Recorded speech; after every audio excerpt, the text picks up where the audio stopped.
Welcome to our channel. Today we how to update neighborhood risk checks with RiskIQ step by step clearly. To begin, log in to your RiskIQ account. Once logged in, navigate to the Risk Checks dashboard. Locate the Neighborhood Risk Checks section. Click on the option to manage or update risk checks. Review the current neighborhood risk checks listed. Identify the areas you want to update. Select the neighborhood or neighborhoods for which you want to update risk information. Click on the Edit button next to the selected neighborhood. In the editing interface, you will see various data fields. Update the risk assessment values as needed.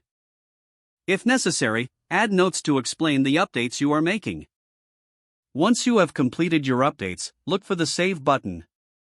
Click on the Save button to apply your changes. A confirmation message will appear indicating your updates were successful.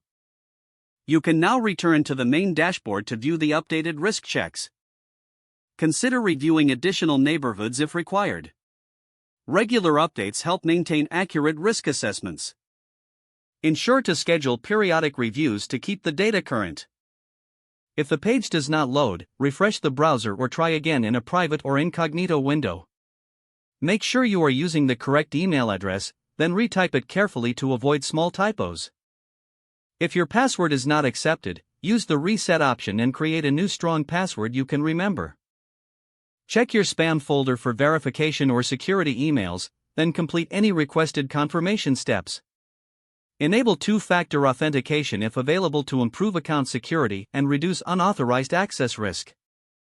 After signing in, review your profile details so your contact information and settings are accurate and current. If you see an error message, note it down and try again after restarting your device and internet connection. Log out when you finish, especially on shared devices, to keep your account and payment information secure. If the page does not load, refresh the browser or try again in a private or incognito window. Make sure you are using the correct email address, then retype it carefully to avoid small typos. Don't forget to like this video and subscribe to our channel for more step-by-step tech guides.